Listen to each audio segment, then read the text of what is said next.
In today's show, Joe Cronin is still preaching patience, but is he really willing to wait months and months to trade Damian Lillard? Welcome to Locked On Blazers. Let's get into it. You are Locked On Trailblazers, your daily Portland Trailblazers podcast. Part of the Locked On Podcast Network, your team every day.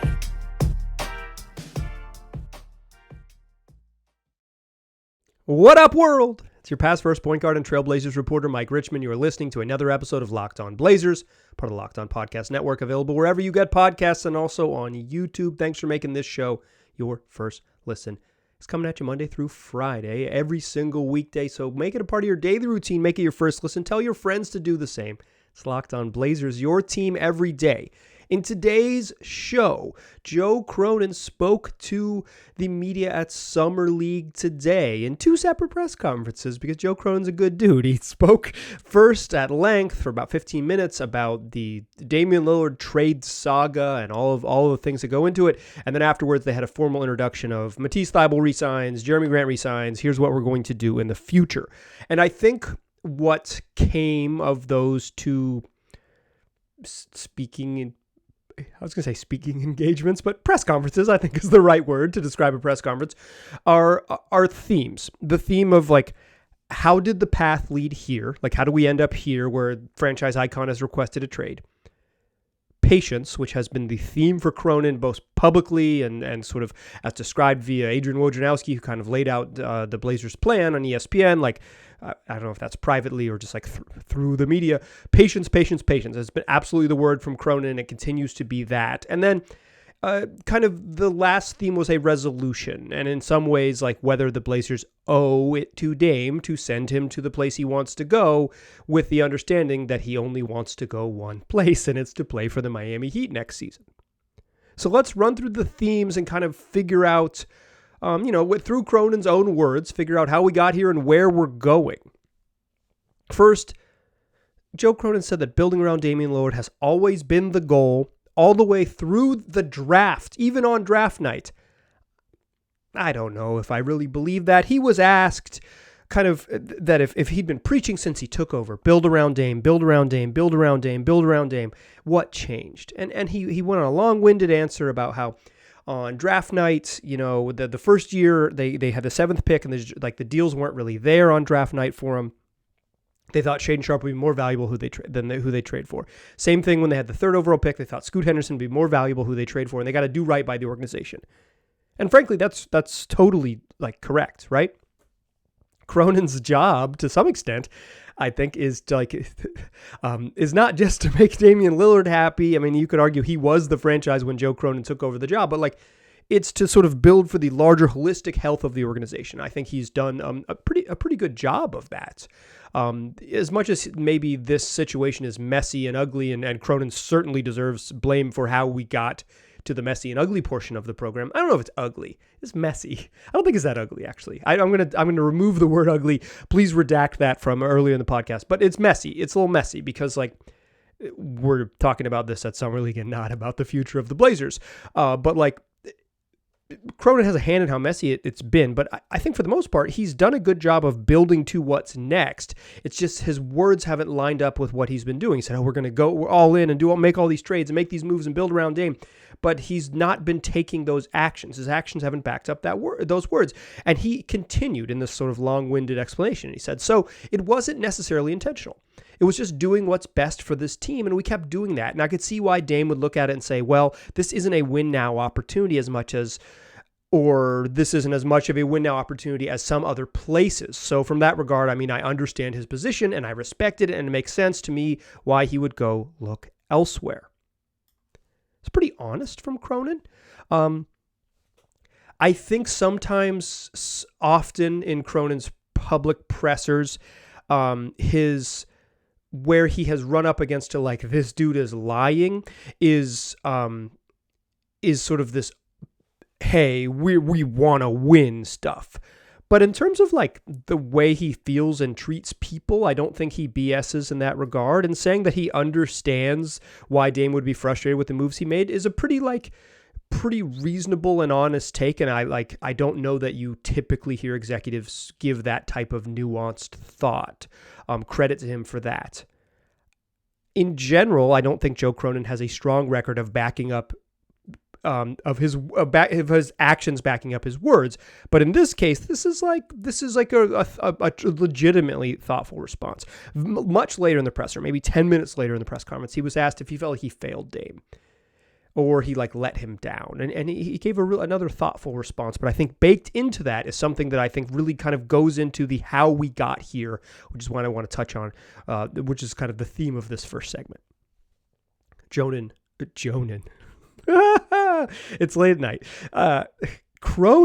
Cronin says the following: I don't feel that I did everything because I wasn't able to get done what we had hoped to get done. The effort being there, which it was, that's one thing, but actually following through and getting the result is a whole nother. And to that extent, I do feel like I failed Dame. Our goal was always to build around him and to be as high level as possible as quickly as possible. And whether even internally, if we thought, well, hey, we're going in the right direction here, we can get there pretty quickly. If he didn't feel that, it was still a failure on my end in just not finding that right deal. And that's kind of the theme from Cronin, right? Is that they were never going to be players in free agency. It was always going to be through the draft or through trades around the draft, and on draft nights it wasn't really there for him, and so then it was going to be other trades to upgrade the roster. But when he says our goal was always to build around him, to be as high level as possible, as quickly as possible, I don't buy that for 1 second. I do not buy that for 1 second. I think what Joe Cronin wanted to do was to rebuild this thing. Most of his steps have been in that direction. I don't think the use of Nurkic contract is in that direction. I don't think the Jeremy Grant contract that he just signed, 2 days ago is in that direction. But most of the other moves have been cost cutting and youngster adding. The Norman Powell-Rocco deal was just straight up salary dump. And maybe you're not going to get much value for those two gentlemen, but you could probably find someone else that is able to contribute at a higher level into the future than what they got. The ghost of Eric Bledsoe's contract, a flyer on Justice Winslow and Keon Johnson. Those aren't guys that's not a build as high level as possible, quickly as possible type of move. And then with the Josh Hart trade at the deadline this year, that's a good trade. It's a legitimately good trade. I think trading Josh Hart for the 23rd pick in the NBA draft, or at the time it was just a first round pick, lottery protected first round pick. That's like a good deal from a Knicks team that's going to make the playoffs. You're going to get somewhere between 17 and 24. They're 17 and 28 maybe if the Knicks really got hot, finished with the third best record in the NBA. But somewhere in that late teens, early 20s, ended up with 23. That's a good trade, but it is not a trade to build around Damian Lillard and be as high level as possible, as quickly as possible. It's a deal to get a rookie and to build slowly and to move forward in a rebuild. It is not to do that thing. So I do trust, or trust is not the right word. It doesn't matter if I trust him. I do believe Cronin when he says that he feels like he failed Dame and let Dame down. But my read on it, and as much as I know, I've spent a lot of time and a lot of energy thinking about how the Blazers got here. My read on it is that Cronin wanted to go this direction all the time. I said that in a previous episode when I did a segment about who deserves blame. It kind of feels like Joe Cronin wanted to go this way the whole time. He couldn't outright do it because of some organizational goals, but he took mostly steps in this direction. I don't buy that they wanted to be as high level as possible, as quickly as possible, because they didn't try to do that. What they did is build a really nice foundation for a rebuild. I think Scoot Henderson is going to be really good. I think Shane Sharp has a chance to be really good. I think Avery Simons is 24 and has a chance to be really good. Entering his physical prime over the next 3 seasons while the Blazers have him under contract. That's all good stuff. It's all good stuff. But it is not the win now with Dame plan that he has said from the beginning and kind of said that, that was our goal the whole time. Is it just that the deals weren't there and he could continuously not get it done?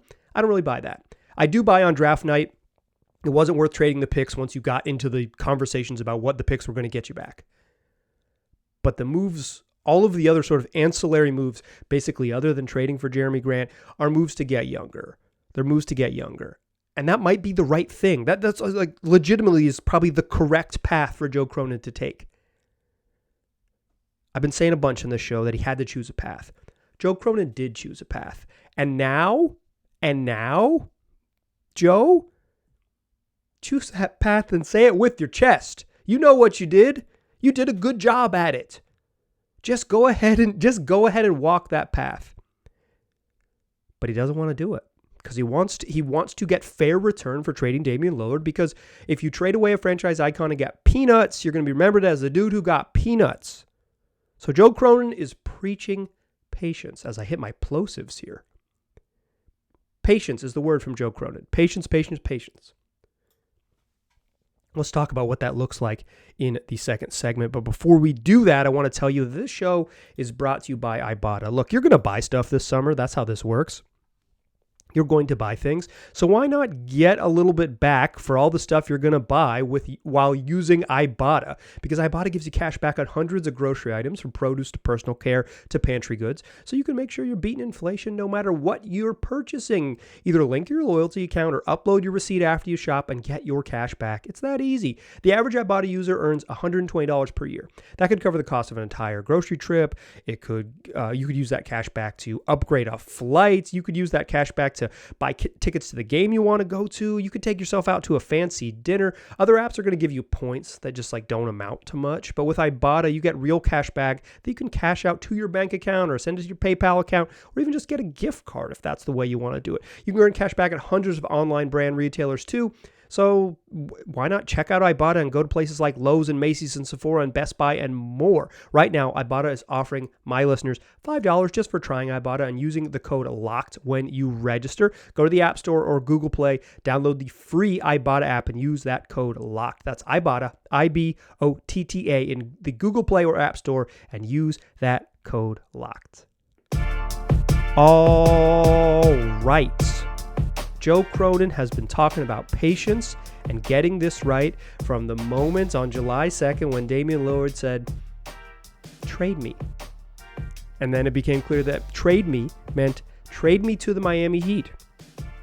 Joe Cronin has talked about being patient, whether it has been through statements he's issued or the explainer that Adrian Wojnarowski wrote on ESPN that basically laid out Joe Cronin's personal thinking or personal franchise approach to things. Patience is absolutely the word for Cronin. He was asked at the presser. This press conference took place Monday, July 10th in Las Vegas at Summer League at the Thomas and Mack Center. And you're listening to Tuesday, July 11th show. And so yesterday, Joe Cronin was asked, if, he's seen other stars ask for trades around the league. It's kind of the way the NBA works now is that star players don't move in free agency. They move via trade request. It is a weird world, and the Blazers are now part of this weird world. So Cronin gets asked, what have you learned from other teams? And he gave a long response about how the teams who have been the most patient and haven't been sort of over eager and haven't been, haven't jumped at getting something done and getting out of the situation have been the most successful. To me, that says Daryl Morey one time wanted to trade for James Harden and then held a player hostage and then ended up trading for James Harden. He did a good job. That was a well done. To some extent, the Phoenix Suns, who were known to be star hunting, you know what they did? They waited and waited and waited and then cashed in every chip possible to build an incredibly expensive but very talented team with Kevin Durant and then later Bradley Beal. Patience mattered. The Suns waited until the deal was there and then put all of their chips in there. This is the Blazers are like the reverse of this. They're the Brooklyn Nets rather, which is they didn't trade Kevin Durant when the trade offer wasn't as good. They waited until it could be Cam Johnson and Mikal Bridges and every single pick you got, and let's go ahead and get it. It's the patience, as Joe Cronin said, noted from watching his peers around the league, has been the key. He says, so I think that's how my approach has been with this and will be with this. We're going to be patient. We're going to do what's best for our team, and we're going to see how this lands. And if it takes months, it takes months. And that's going to be the headline you see everywhere with this. That is the headline you're going to see everywhere. That's the title of this episode that you're listening to right now, is that the Blazers are willing to wait months. Months is the season. It is July 11th as you are listening to this program, or if you're really excited and you live on the West Coast, you're listening to this on the evening of July 10th, because the audio comes out a little bit early because I love y'all. That's a secret if you don't know. The audio does come out a little bit early. Video, you gotta wait. Months is October. Months is the start of the year, which starts, the middle of October typically, the 15th to the 25th. Is right when opening night typically lands these days. Months is bringing Damian Lillard into training camp. Months is Dame starting the season on the Blazers roster. Months could mean much deeper than that. Months is the year. Months is Dame having to decide whether he plays under weird mini protest or sits out, which I do not think Damian Lillard is wired to do. That would be so odd if one of the great Blazers of all time sat out to end his final season with the Blazers. Does Joe Cronin want to walk that path? I don't know. I sincerely doubt it, if I had to guess. But he's certainly saying it. And to me, this is... I'm going to say, based on Cronin's actions in the past, I just straight up don't believe this. You can choose to believe it. Like, I'm talking for me, myself, for Mike. Mike doesn't really believe this. I'm not even saying this with like, I've heard whispers. I just straight up don't believe it based on the tea leaves. What I read from this comment is Joe Cronin saying, I am not going to be fleeced. I am not going to get punked. I will trade Damian Lillard where he wants to go, and more on that to close the show, but I'm not going to do it now because I have to, because I don't feel like I do. There is a time when it might feel like he does have to, when training camp's about to open in the middle of September or late September, and it's like, okay, do we really want us to have a media day with Damian Lillard here? Like, he can avoid the press all summer if he wants to. Dame can also just he's got a lot of connections in the media. He can hop on anyone's television show or podcast as needed. Dame, if you do want to come on Locked On Blazers, you know where to find me. I just don't think he's willing to wait months. I do not think this situation goes into a strange hostage situation. You might say it's in a hostage situation right now because Damian Lillard is holding the franchise hostage by saying, I only want to be traded to the Miami Heat. And to some extent, you are totally right. You are totally right. And Dame has been putting public pressure on the Blazers all summer, clearly frustrated with their direction and clearly kind of soft bullying them in the press, and he didn't even get what he wanted in the end. They didn't do the thing he wanted. In fact, that's why we're ended up in the trade request thing, because the soft bullying didn't work. Time to do the full-on bullying. Before you were just getting dangled over the toilet, now you're getting the full-on swirly. I don't think Joe Cronin's getting swirly. Also, he's bald. He can't swirly a bald guy. I do think there is reason to be patient because, one, Miami Heat first-round pick Jaime Jaquez can't even be traded until the end of July. So even if you agree to a framework of the deal, say July 11th, Tuesday morning in Vegas, you can't finish the deal. The deal can't be completed until the end of the month. So perhaps you don't really finalize it and leak it to the folks you leak it to until weeks later. If there is a framework of the deal, which would be easy to hash out, because if I know what the Miami Heat have to offer, you better believe Joe Cronin, someone who worked as a player personnel coordinator for an NBA team for a decade, literally cut his teeth doing this type of thing, and is now the freaking general manager of the Trailblazers. He knows what the deal is too. Pat Riley knows what the deal looks like. Everybody does. It's not going to take much if the Blazers want to play ball with the Miami Heat. But Cronin doesn't need to play ball right now. And if the Heat feel like they have some leverage, the way to make them feel like they don't have leverage is to say we're willing to wait. Is to say, cool, I saw how it worked for Brooklyn. I saw how it worked for Daryl Morey and Philadelphia. Brooklyn got what they wanted for Kevin Durant. Daryl Morey got what he wanted for Ben Simmons. Like, he got the exact guy he wanted. Patience has been rewarded recently in the league, and I am willing to do that. It's a little bit different because Damian Lillard's like placed in the Blazers organization and all that.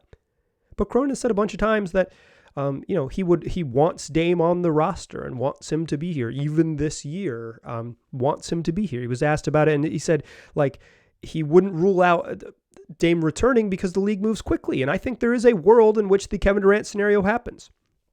The trade doesn't get finalized this summer, and publicly, Damian Lillard says, just kidding, I've rescinded my trade request and I plan to move forward. And then they do the Kevin Durant thing where they work out a trade in February. I think that is very unlikely to happen, but I don't think it's like there is a non-zero chance that they go in that direction. The question is, what are the Heat willing to wait out the bluff of patience, the bluff of months and months? We shall see. But patience has been the buzzword. For the first time at this press conference, Joe Cronin acknowledged that he wants to do right by Dame, and that is meaningful to him, and he mentioned his track record of doing right by former players. Can you do both? We shall see. Join me in that third segment, and we'll talk about what both patience and doing right by Dame looks like. Still a pass first point guard. I'm still Mike Richmond. You are still listening to Locked on Blazers. So, Joe Cronin wants to be patient, and I believe him when he says it, because it's July 10th. This is playing out in public, and he is saying, I am willing to wait. But he also noted that, he wants to do right by Dame. And doing right by Dame means acquiescing his very specific request. Trade me to the Miami Heat and only the Miami Heat. Well, that seems simple enough, right? If you want to do right by Dame and he only wants to go one place, you trade him to South Beach. I don't think they play. I don't think South Beach is where they play, but you trade him to South Florida. You trade him to the Heat. Joe Cronin said, when asked about kind of treating this franchise icon, acquiescing or, giving into Dame's, I don't know if demands is the right thing. It is a demand, but it's like sending him where he wants to go is maybe the language that I'm going to use here. Cronin says, what the rest of his career looks like matters to us, and we care about that. At the same time, we have to do what's best for us, and we've got to find the right deal and find the right makeup of the team that we're going to go forward with. So you hope that you can find that perfect situation where that lines up and he goes to a place that he wants to, and you get the best return possible. It's complicated, and it usually doesn't work out like that. And what Cronin mentioned, and I think this is important, was he mentioned that when trading C.J. McCollum, they worked out a place he wanted to go. And when trading Josh Hart, they worked out a place that he would wanted to go. Wasn't just going to trade them to Nowheresville and get the best return. He was going to say, let's find something that works for both sides. And I believe, and I've said it as much in this podcast, I believe the Blazers will trade Damian Lillard to the Miami Heat. Eventually, I am very, very, very confident that that's how this ends. I don't know why I said very 4 times there. I'm very confident this is how this ends. He gets traded to the Miami Heat. I think that's how this ends.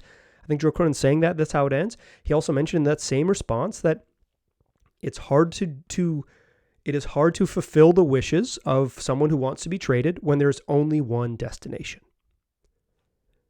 But he answered something else. And this is important. He answered something else. And I think this all ties back into where we are. He was asked about filling out the rest of the roster. It's like, this roster is incredibly young, and you only have 11 players under contract, and we're inching towards the middle of July. What are you doing? Like, what's up? And he's like, we talked to free agents in a little bit. We weren't going to be big players in free agency, but we've talked to free agents a little bit. But, some free agents, they just can't wait for us. And when the Damian Lillard stuff happened, when Dame requested a trade, Cronin said that he kind of put the rest of the roster building on pause. He was, his hand was forced because Matisse Thybulle was restricted free agent, but it's like he put the rest of the roster building on pause. He wasn't going to fill out the rest of the roster. And one of the reasons he did that is because the framework of a deal, the most likely deal, and he mentioned this in the response, is a 3-for-1 return. That means you trade Damian Lillard and you get 3 players back. To me, that reads like someone who knows he's going to do it this summer and is setting up the roster in order to be filled out by Duncan Robinson and Jaime Jaquez and Nikola Jovic. And whenever the Heat decide to put in all of the things they can put into the pot, he is willing to play ball. I don't believe the months and months. I don't really believe, I do believe doing right by Dame stuff, but I believe patience means I'm willing to wait for Miami to realize that their roster construction depends on Dame and our future depends on them adding everything into the mix and finding a suitor that is willing to give up a somewhat palatable first round pick for Tyler Hero. Can you find a suitor that gives a somewhat palatable first round pick and not like a super protected 2029 pick? If the Blazers get the max the Heat can trade right now is a 2024 pick unprotected, 2028 and 2030. 2028 and 2030 picks from the Miami Heat are appealing. I like those picks, but that's 7 years from now. That's like a 9th grader and a 7th grader. That doesn't even like it's like you could say that doesn't line up with Scoot's timeline. It doesn't line up with the reality of the NBA. Joe Cronin is relatively unlikely to make either of those selections, just like based on how jobs work in the league.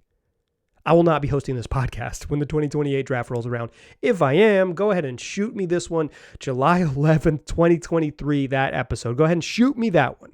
I would love to see it. Like,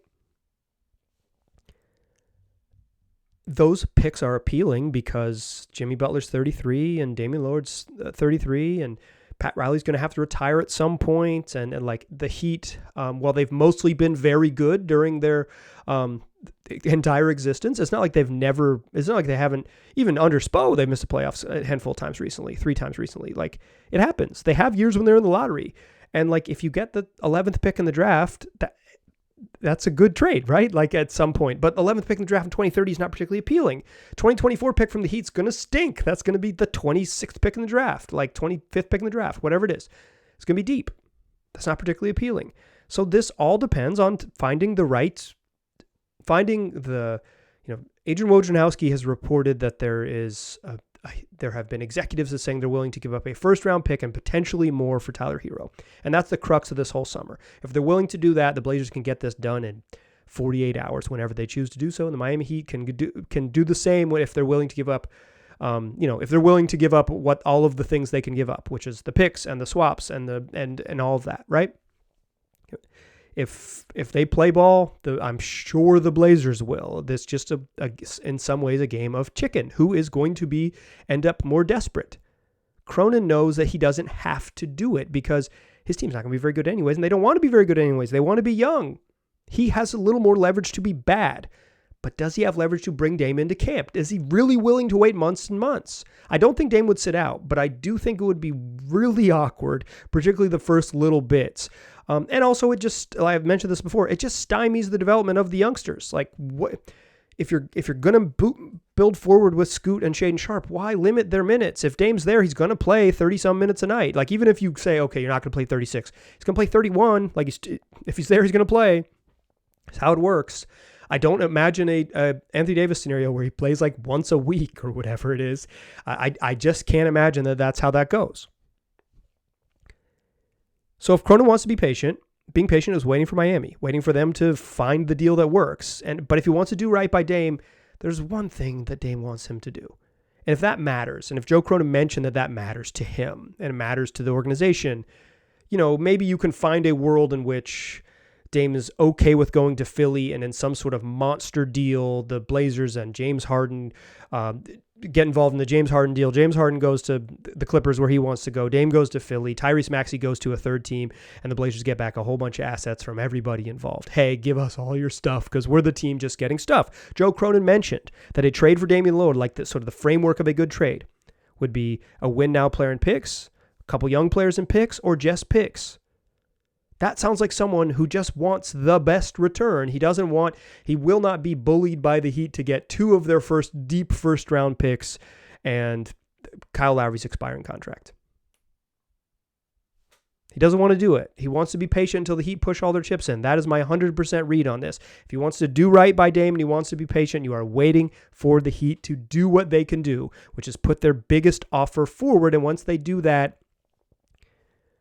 do it at 9 a.m., deal's done by 3:30. We can all go home.